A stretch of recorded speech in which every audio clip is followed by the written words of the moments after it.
Wow. Wow. Wow. Sound Hill Revelations 3D, as in 3 dicks in my face. Silent Hill Revelation. Wow. Film that gets 6.2 on IMDb. Right off the bat, it's cool if you like this film. I just wholeheartedly disagree with that rating on IMDb. I know it shouldn't matter, but when I look at that, I see that it's higher than films like Leviathan and the Blob remake and stuff. I just went, really? That seems harsh, I know. I don't mean to rag on people who like this film. That's fine. That seems harsh. I'm a personal fanboy of those movies. That's my fanboy rising up, so I apologize. But seriously, in all seriousness, Silent Hill Revelation, I reviewed this film twice. This film is still a mixed bag for me. You can find out why in the previous review. There'll be a video before this, or video I've done a long time ago. But it's definitely much better than this shit. And once again, I'm a fan. I have the first game. Love it. I have the second game. My favorite. Thanks to wonderful people out there, I do have the third game. I have the fourth game, which I actually like the storyline, but it's hard for me. It's harder than hell for me because I suck at it. I think I don't have a PS3 or 360, so I think there's one more game for PS2. I think Silent Hill Origins. I haven't played that one. I don't have that one. I just realized Silent Hill Origins. I think that's shit. I don't have that one. That's for PS2. Damn, I don't have that one. But I think all the others are newer systems. But anyway, long story short, this film, it's about the little girl in this one is growing up. Her name is now Heather Mason. Her and her father, played by Sean Bean, they go from town to town, change their names. She believes that she was in a car accident and she doesn't remember anything. Her mom was killed. She doesn't really know the whole truth of what happened. And one day she keeps experiencing these types of hallucinations, bad dreams, dream within a dreams. One day her father disappears and she finds some stuff, meets this new kid at her school. She's a new kid at school, and there's another new kid at her school called Vincent. They go off and decide to go to Silent Hill. And one thing leads to another, and she goes back to rescue her father, confront what's going on there, confront her fate. This movie sucked ass. Right off the bat, this sucked ass, cheats and all. If you want to know why, okay, you don't give a fuck about a single character. The film was never scary. It was never creepy. It was never exciting. It was never mysterious. Half the fucking movie is exposition, the movie. Most of the movie is explaining shit, and then what's funny is that most of the movies is just explaining shit, and then you still have people who are confused. I don't blame them.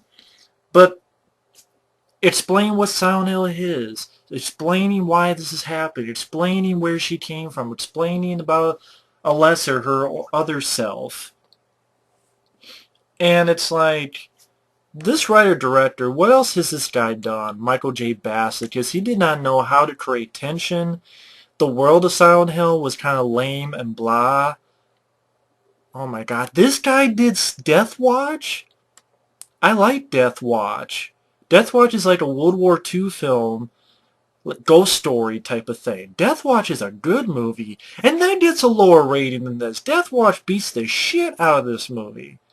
What the hell happened, dude? Death Watch was really good. Death Watch was really good. Well, I don't think it was World War II. It was... No, it wasn't World War II. It was... Yeah, I was wrong. It was 1917. The film took place 1917. Whoops. Got the wrong one. But, well, mainly it's a Western Front. Group of survivors of the British Company Wire reached the most forward German trench in a foggy night. So, that's what Death Watch is. It takes place in 1917. But, that's much better than this. Really, nothing much happens in this movie. She has these hallucinations, like she's in this amusement park, which was so half-ass done. Why is it that I can play a game that is fucking creepier than the movie, that has more atmosphere than the movie? Oh, they don't have enough time. In the first 5 minutes of playing this game, when you're amidst this roller coaster and shit, is much more creepier. Why can't this film learn tips from this movie? You ever seen that movie? Learn some tips from that fucking movie. Just, you know, just spitballing there. But okay. She has these hallucinations. Then she's in school, meets this guy Vincent. I swear to God, she only knows this guy for 10 minutes. Toto, and he's like walking her home, and then he's like, okay, I'm gonna help you, and then like 20 minutes later, or what the fuck, oh, okay, I gotta tell you something, I'm actually from this cult in Silent Hill that wanted your father, that, well, he kidnapped your father so that you could go back there and stop Alessa, so that, or you and Alessa combine, and then we can kill her. But I trust you because I've only known you and I've fallen in love with you even though I've known you for like 10 minutes. And I'm like, I understand certain movies do that, but when they don't have chemistry between each other, they don't have any memorable bits of dialogue. The guy who played Vincent, I thought he did a poor job. The girl who played the lead, take her or leave her, really. To be honest, Sean Bean, it's not even in the film that much. Granted, it's one of the few films he doesn't die. I don't give a fuck if I'm spoiling it. He does die in a dream within a dream, but really, it's boring. The big problem with this film for me, it was boring. It was insanely boring. And it's an 80-some minute movie and it's still fucking boring. They get to Silent Hill. Oh yeah, they introduced this character which is in the Silent Hill 3 game. This PI, this detective. And he's actually a big part of Silent Hill 3 game. He's actually a big part of the game. And for some reason, they throw this character in. He's in it for literally a couple minutes and dies. I'm like, what was the point of putting him in there?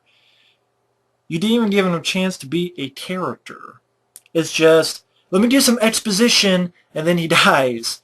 When he gets his fingers caught off in a shitty thing for 3D, and put in an elevator, then he gets taken, disappears, and later on some cops find him dead. And I'm like, wow, he was barely a character. He was just exposition. That's what half these people are. Carrie-Anne Moss, she's like the head of this cult, which, by the way, let me ask a few questions. Excuse me if I sound dumb. Usually I do. You can correct me if I'm wrong, that's fine. First off, at the end of this movie, let's leave the games out of this. Let's leave the games out of this, okay? It's just based on the first movie. At the end, number one, why is it that then at the end of the first movie, wasn't the whole thing at the end of the first movie was Rhoda Mitchell, you know, the mom, was like, close your eyes, don't open them, close your eyes, don't open them. But then the little girl does, and then she's possessed by the evil, like, Alessa? Isn't that what happened? She does that funky walk to the camera.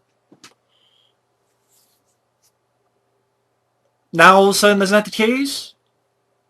Now all of a sudden, oh yeah, there was a seal and only one of us could get through because we had to put something out of our ass. Well, here's a seal, but only one of us could go through. So here you go. And why is it that only one of you can go through? And what was the deal with this thing? Like the seal? And by the way, didn't Alyssa already kill everybody in that church? How the fuck are there more cult members? I mean, the thing is with the video game, you didn't have her killing cult members and shit because it was an isolated game. That was another thing. The thing with the movies that bother me is that in the games you have a sense of isolation. You're by yourself and it makes it creepier. Here, they have like 50 fucking people running around in that fucking church. And here it's like Carrie-Anne Moss, who's, again, she's only in it for like 5 minutes at most. But then it's like, okay, how come the little girl was possessed at the end of the first movie? So if Rhoda Mitchell found a seal and put her through, wouldn't she still be the possessed girl? Wouldn't she still be possessed and evil at the end of the first movie? And then with her Hellraiser chains, CGI chains, kill everybody in the church? They killed everybody. Because that's what it was for the movie. They made that specifically for the movie where she goes her Hellraiser Carrie moment, whatever, starts killing all of them, ripping the shreds, Hellraiser fucking barbed wire style. And they killed everybody. There was no one left. There was no one fucking left. They were all in the church. How are there more? That's the thing. The stuff that they did in the first movie doesn't really make sense. When they're trying to... Because the games were not like that. But even just compared to the movies, it doesn't make sense. But anyway, getting back to what... Like I was saying, nothing really happens. Okay. She has hallucinations, which are shitty, boring, and lame. Not scary. It's a forgettable movie, too. With some bad CGI. I know this is a cheaper budget, but even at $20 million, I've seen people do a lot with $1 million. The fucking Raid Redemption costs $1 million. Fuck's sake. 20 million, you can do some shit. I've seen fan films on fucking YouTube that look as good as this, and they didn't have $20 million. Or even look better.